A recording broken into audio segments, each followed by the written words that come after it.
I'm thankful for people like Jack who research these issues so deeply. I'm a lot more shallow. I guess the basic definition of me is an NIMBY. That thing that we're all told not to be. In 1988, a low-level nuclear waste dump was proposed for our county. It came from a federal law.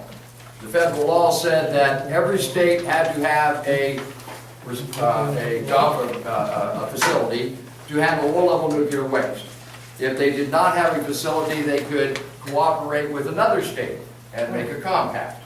But out of that, every single state had to have a solution for its low-level nuclear waste. Now, like in this fight, we had an expert. Ours was, somebody remind me, Ted Taylor. Ted Taylor, who worked on the Manhattan Project and was well known in the nuclear industry. Went to Chernobyl when Russia had its problems, and he was our expert in our fight, like Tony is for the fracking fight. And his solution to the problem was on-site storage.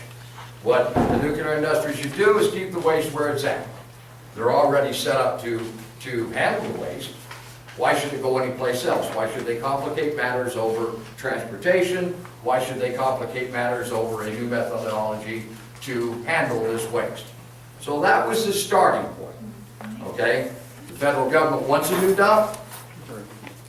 The environmentalist experts say on-site storage. And here comes little Allegheny County and Portland County in the center of that issue.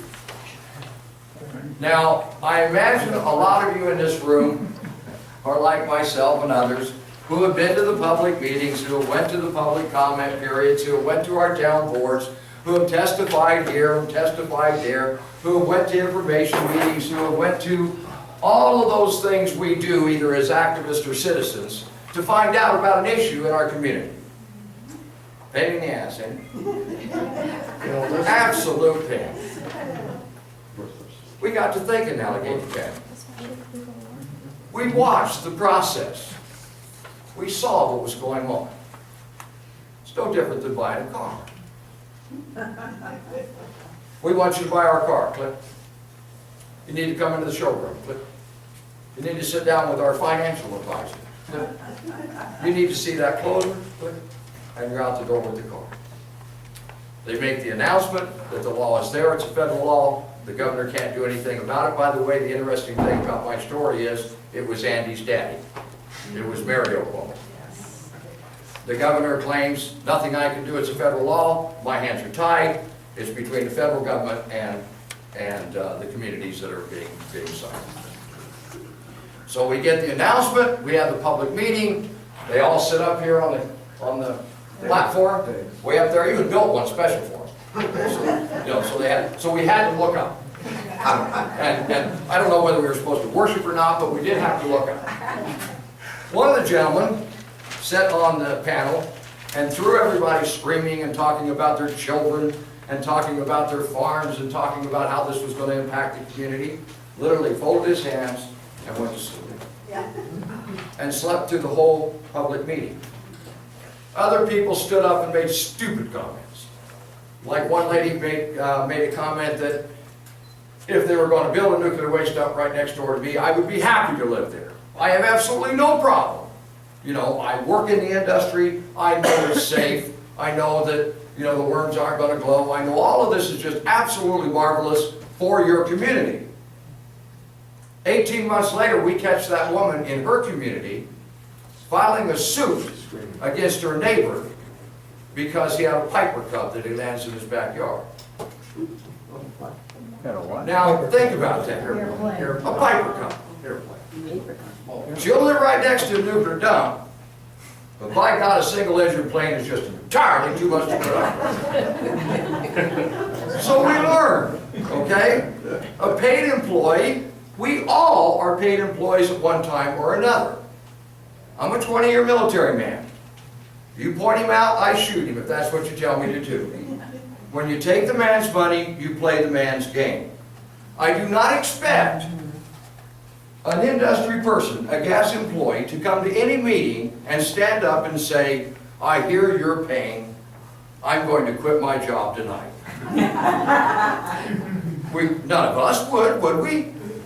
So he's not my enemy, and I don't fault him for doing his job. He's not part of the issue to me. He don't even count. The politician that stands up and makes his comments, well, we'll review this issue, we'll look at the regulations, we'll do this. You know he's not going to do anything. We've already been through that. The announcement, click. The public hearing, click. Does it make any difference how many people say no? No. If you have 95% of the population saying no and 5% of the population saying yes, if the industry wants it, the yes is going to rule out. Because there's nothing in the regulations that say no. It doesn't. It's just part of the process. Click. Now we're going to have the environmental impact statement. Does it make any difference what the environmental impact statement says? No. No. But you got to have the environmental impact statement. Click. And you just keep through that process until you ultimately get whatever facility it is that they are deciding to site. And we all work so hard to try to put some reason into the process. Why are you picking us? Well, Allegheny County has a railroad. And that railroad goes right by the property that we want to build that dump. That means it's economically feasible for the people of New York. It will minimize the impact of the community. It'll da-da-da-da-da-da-da. Can I see your map? You do realize that this map is from 1964. And the railroad you're talking about hasn't existed for 20-some years. Do they immediately go, oh, well, then we got to go someplace else? No, we'll just build a road. So once the mindset, once the decision's been made, forward they go. We got there. We got there. We're not real bright in my county, but we got that. So we said, you know what? You can plan to build a dump. You can hire the construction company to build a dump. You can get an architect to design the dump. You can stockpile the materials for the dump. But if you can't touch the land, you ain't building a dump. So once the realization of what was happening in our community hit us, a few of us got together and said, let's just say no. It's simple. It saves us from reading all those thousands of emails that we read every day, talking about the horror stories from Pennsylvania and other places and everything else. It saves us from doing all of that. It saves us from going and dancing in front of people, giving up our individualism and our humanity to play audience or fool for somebody who probably doesn't even have the same education level that we have, but is just appointed to a position. Why should I give them that? Why should I do that for them? We got that. We got that. So we just simply said, let's stay home. Simple enough. I was home anyway.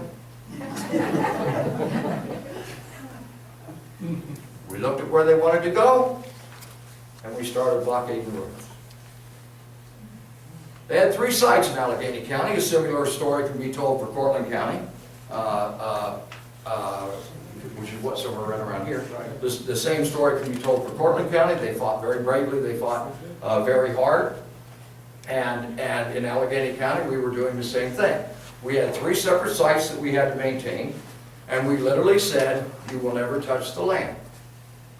Now, I like Jack's presentation, and I don't want to keep you people here all night long. But in 2.5 years of trying, the first step in this punch the ticket routine that the siting commission has to do is a walkover. Now, if the siting commission wanted to make any kind of credibility with the citizens of Allegheny County, this was their chance. The walkover was their chance. But instead, the statement is put out. We need a walkover. Why do we need a walkover? We just want to, feel it out. Check out the property. What are you checking out the property for? Intermittent streams. Endangered vegetation. Hell, maybe there's a desert turtle walking across. But that's what we have to check for.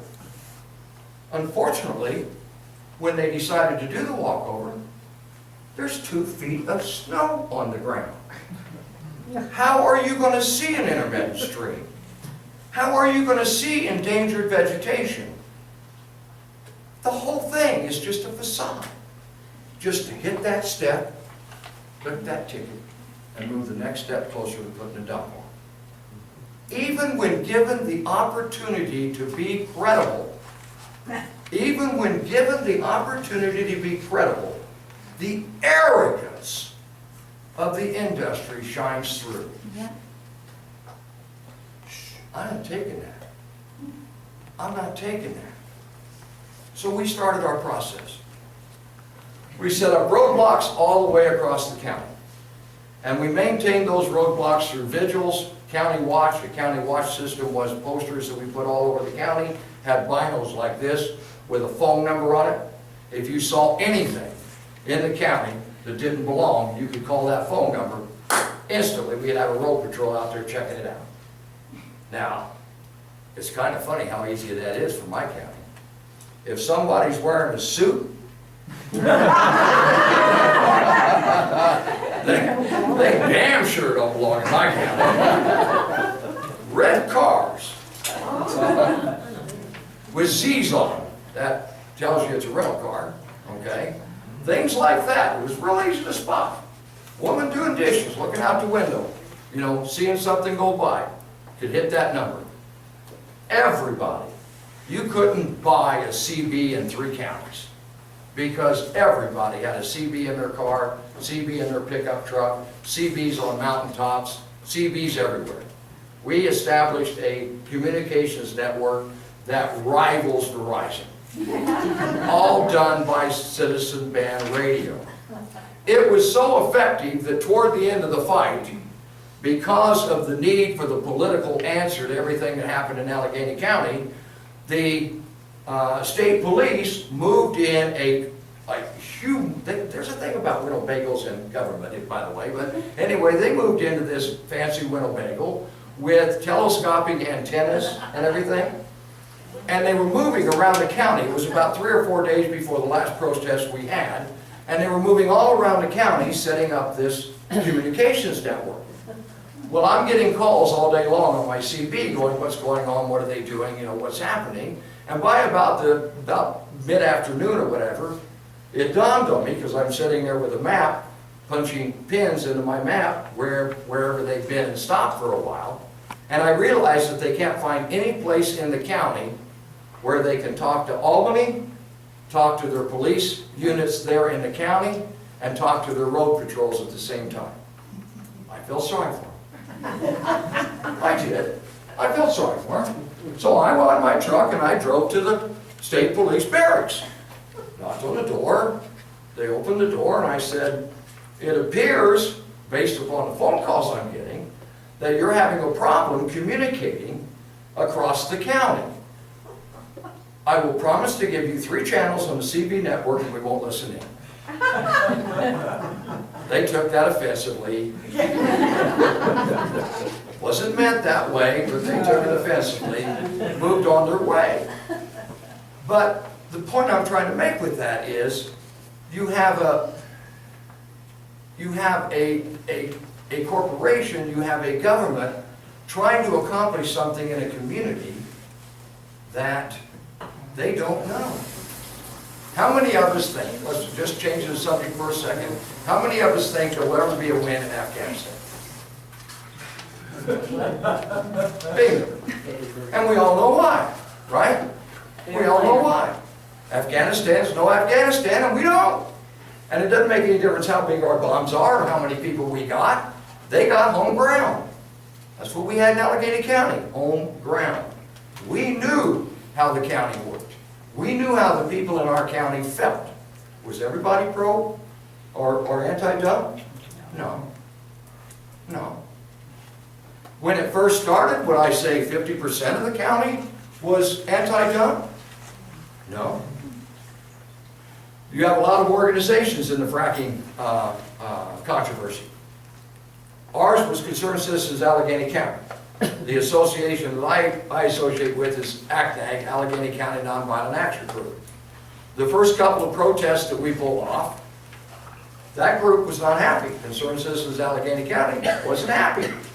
Now they're our friends. They are against the dump too, but they're looking at it from a different point of view.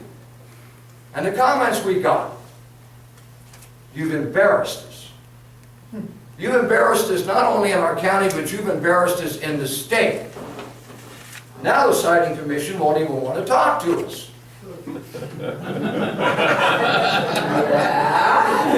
And the problem with that is, so after we started this process, after we took a different tactic, there was nothing wrong, don't get me wrong, there was nothing wrong with CCAC attending the meetings. There was nothing wrong with Soil and Water arguing the technical data with the Siting Commission. There was nothing wrong with lobbying the politicians. There was nothing wrong with the rallies.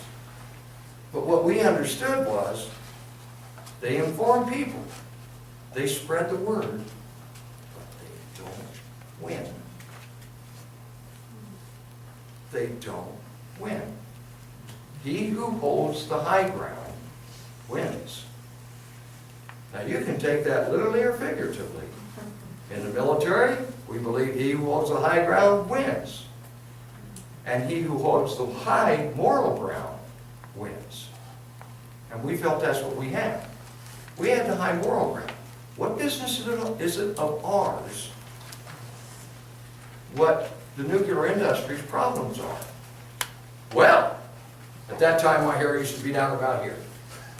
I figured after 20 years in the Army, I was going to get every single dollar I spent on haircuts. So I wasn't cutting my hair for 20 years, and then I figured I would break even. I'd go to, a meeting like this or somewhere else, and a pro-nuclear person would stand up, or a pro-power person would stand up, and they'd go, "Well, where do you think you get that energy for that blow dryer?"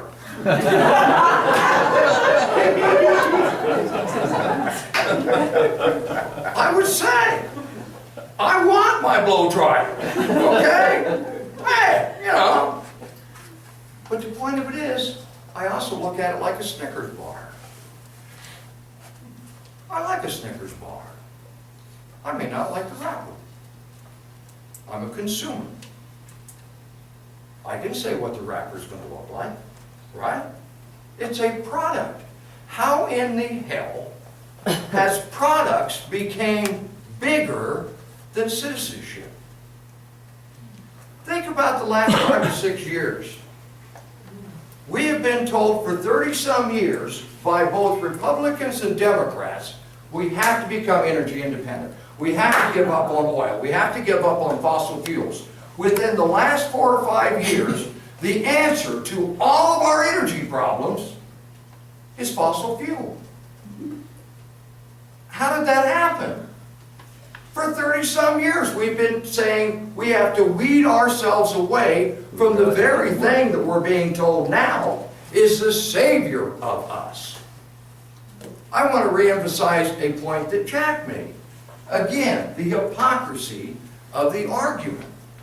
If they came to my county and they said, we are going to frack a well in your backyard, and when we get done, we're going to run gas lines to all your neighbors, you sold me. I got no argument against that. Because that really does make me energy independent. But show me those gas lines. Everything that we're being told is energy independent is not.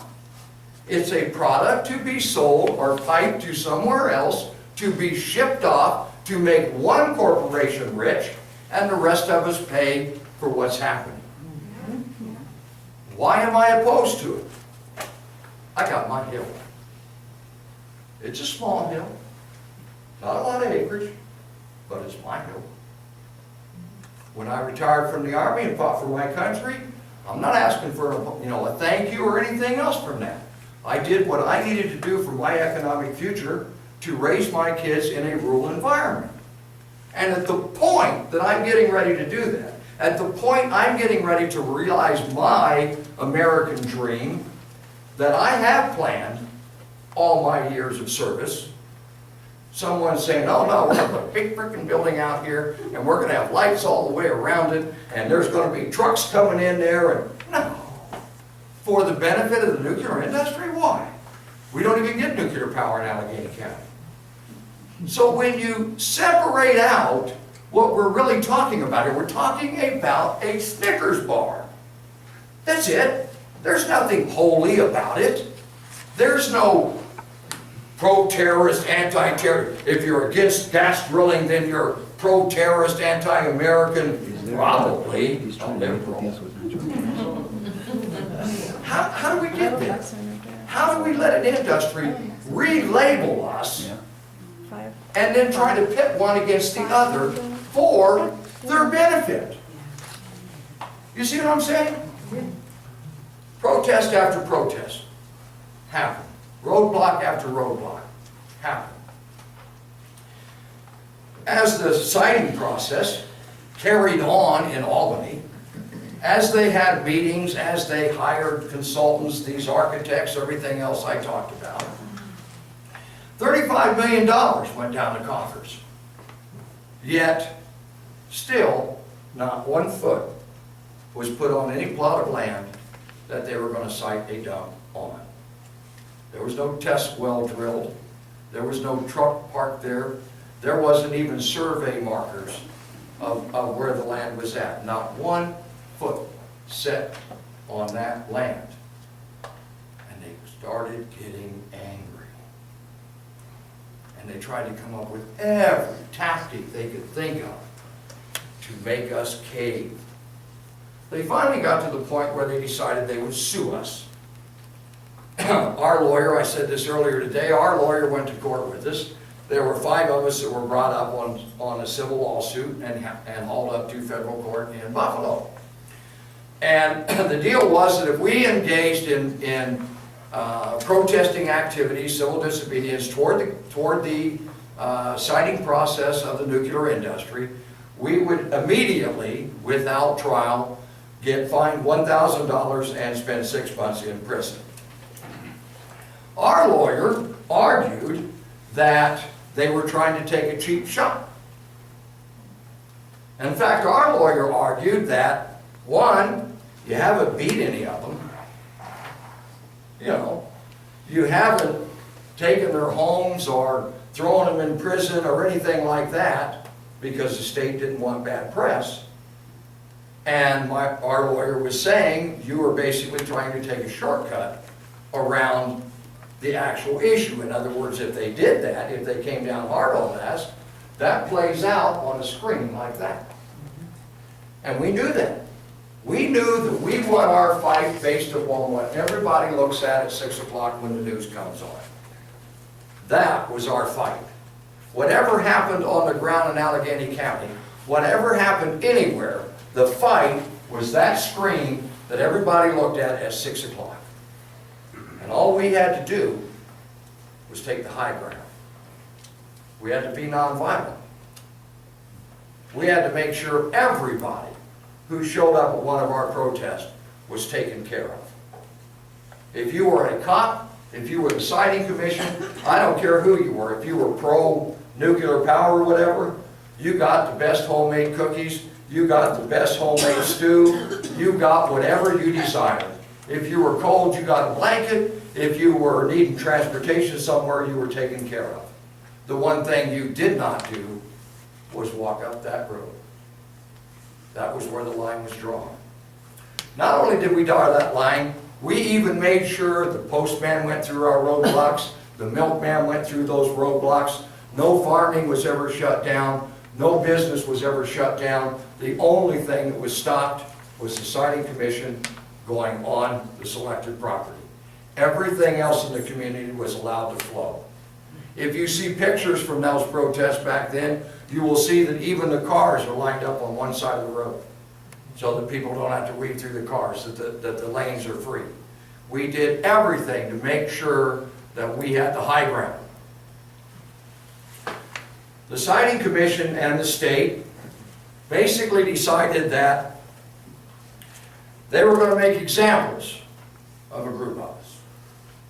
And what they were going to do, they were going to arrest 40 or 50 of us, give us that $1,000 fine, throw our little butts in jail for 6 months, and kill the protesting. Now, the reason it became so important for the state of New York to do that to us was because as we did this, we reached out to every other sited community across the United States. And we organized them to block their routes. So when they had a low-level nuclear waste information meeting in Illinois, and they were saying how other states were loving it, looking forward to the economic development, and couldn't wait for the money to start flowing in, people were raising their hands going, well, I know an Army sergeant in New York, and I didn't hear that story from him. And we were starting to have an effect on all the other siting processes going on across the country. When I went to Nebraska to visit their siting process and was going to do a public meeting, they had put an 8x10 picture in the newspaper saying, don't go to this meeting and listen to this guy. He's a radical. And he's been arrested. You know, he's the guy your mother warned you about. So when I got there, myself, Tom Peterson, the one that wrote the book on this fight, we went to U.S. Ecology Office, and I asked them for a copy of that picture. And they said, well, they didn't have the picture. You know, they didn't have anything on me. I said, well, that's kind of funny because a reporter at the newspaper said that they got the picture from you. So they got really nervous and, you know, milling around the office trying to figure out what to say. And I said, look, I'm not mad, I'm not upset.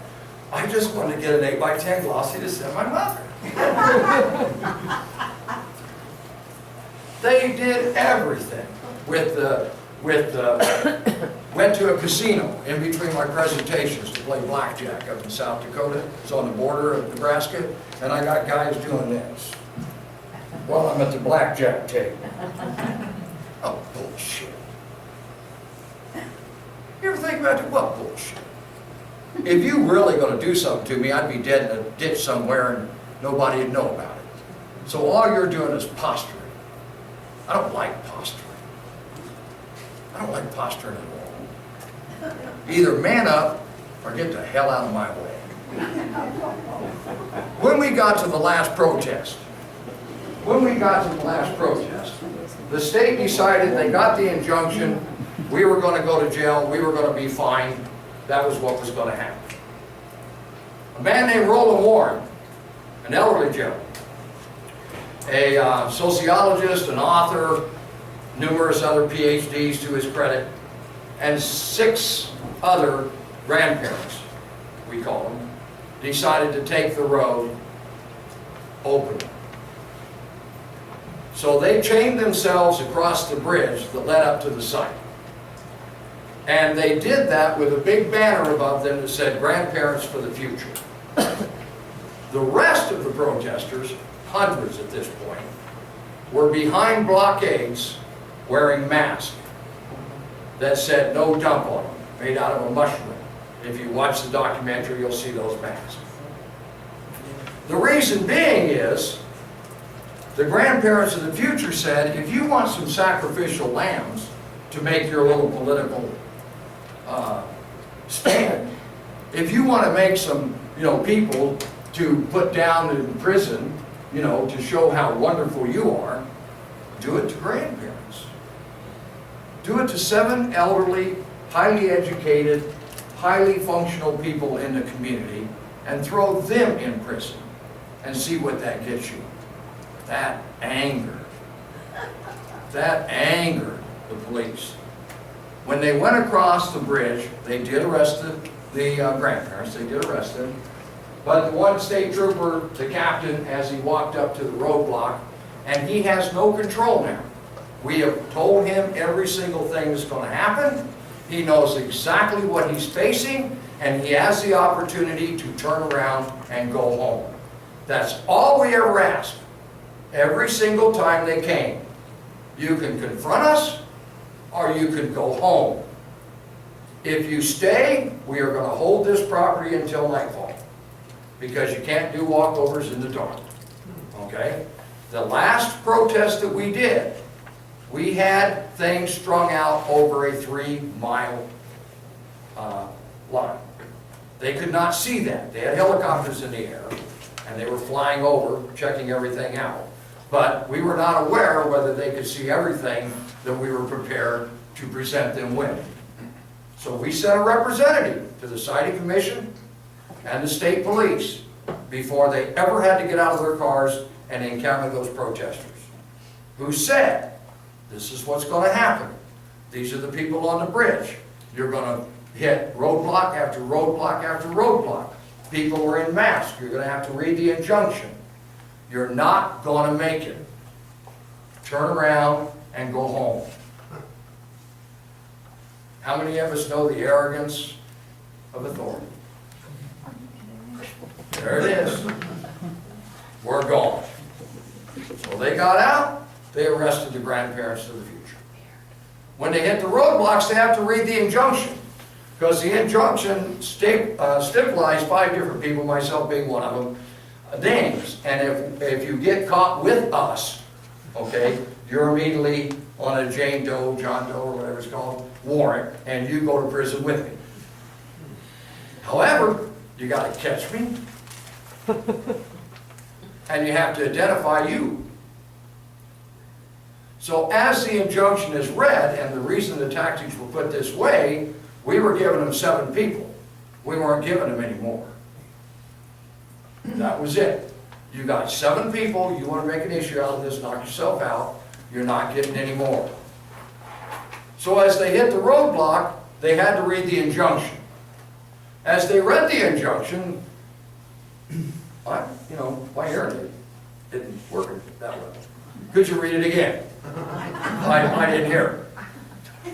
When they finally gave up on reading the injunction and said, that's it, we've done it, you guys heard it, move, or we're going to start arresting people, we left.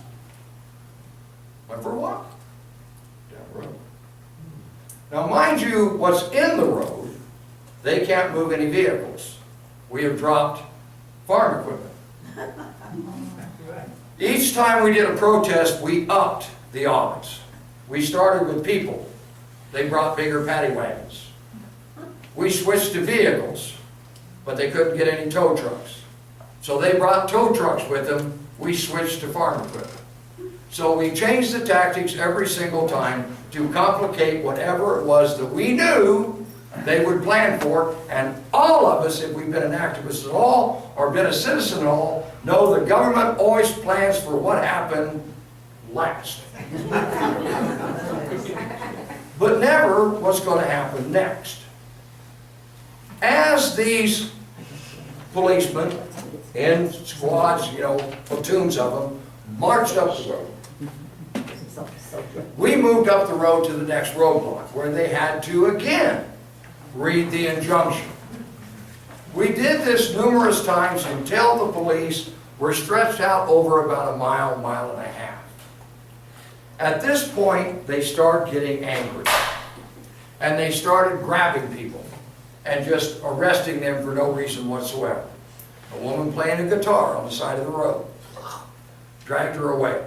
A reporter stuck a mic up in the cop's face and says, "Why are you arresting her? She wasn't even in the road. She's just sitting in a pasture playing a guitar. And the cop says, get out of my face or I'll arrest you too. We realized at that point that the rules of engagement that we had institutionalized, or instituted with the state police were broken down. And they were no longer playing by the rules. Bad decision. Bad decision. So we got together and we thought about this for a minute and we thought, what can we do to slow these boys down? We had some horses.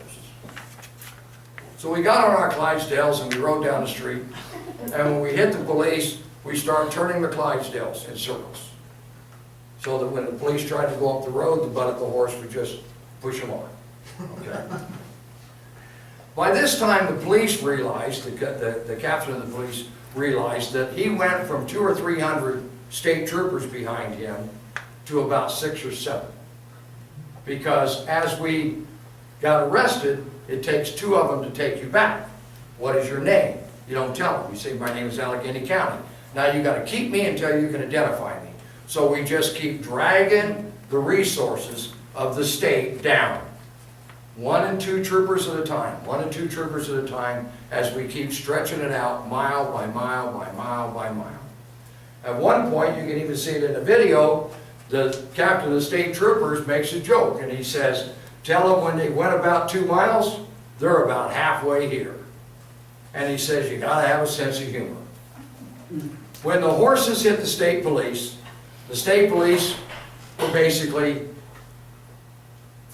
checkmated. They didn't have an answer for that. They weren't sure what to do. So they were just kind of milling around in the road without really any direction whatsoever. Their commander wasn't giving them any direction. We were still watching what was going on. Our side was still nonviolent. Our side was still relatively quiet. Our side was still maintaining its composure. But the police now pulled out those billy clubs, started sticking them everywhere, and one of them ended up in a Clydesdale's butt. I love Clydesdales because if it had been my horse, he would have got a back hoof right up his chin. But the Clydesdale just stepped back and got his foot. And he went hobbling off to the side of the road. One of the horses got separated. It was a quarter horse, a gentleman on it named Rutt, got separated and the police dragged him off the horse. When they got him down on the ground and were holding him on the ground, people got excited and started yelling and singing and God Bless America and everything else was going on. There's everybody from local press there, there's national press there, there's all the radios or all the TV stations out at Buffalo, Rochester. You can't imagine the amount of cameras rolling at this time. And it's all pointed at about 5 state troopers hitting this kid's hand with billy clubs, going, let go of the reins. And they finally drag him off to go to jail. What's the point of my story? Gotta find him. What's the point of my story? That you're a drone? Civil disobedience has an ultimate reality. Taking control of your own life has an ultimate reality. If you are right in your belief, that ultimate reality will be the other side will use whatever excessive force to inflict its will on an unwilling community. And when that happened, when that news footage hit Albany, Governor Cuomo, who said, I have no control over this situation at all, stopped the citing process in Allegheny County instantly. Did we get some bad press? We did. We did.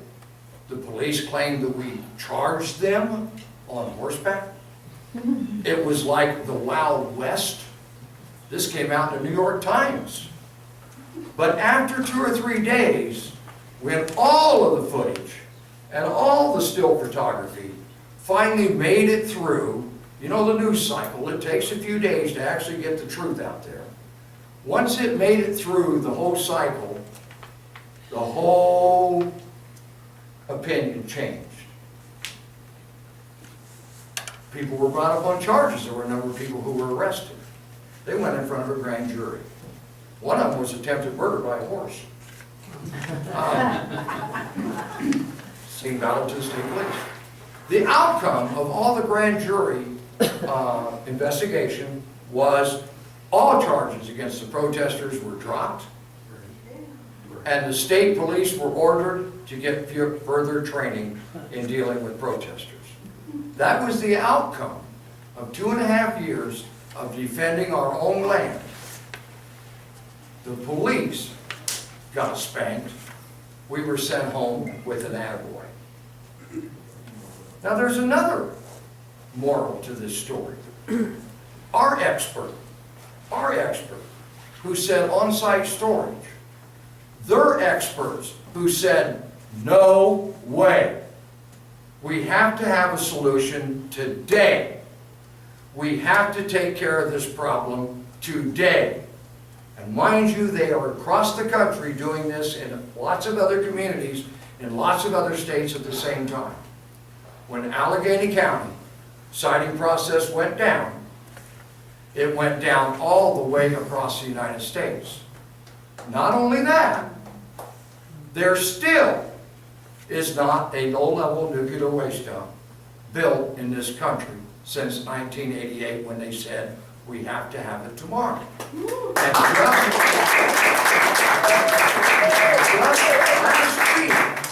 just last week, the NRC, which, come on, in all fairness, is a pretty good partnership with the nuke industry,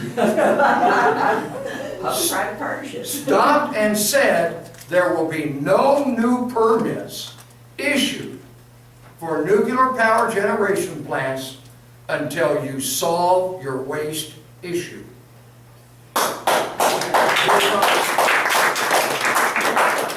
Supposedly you were going to do it 20-some years ago, you still haven't done it today.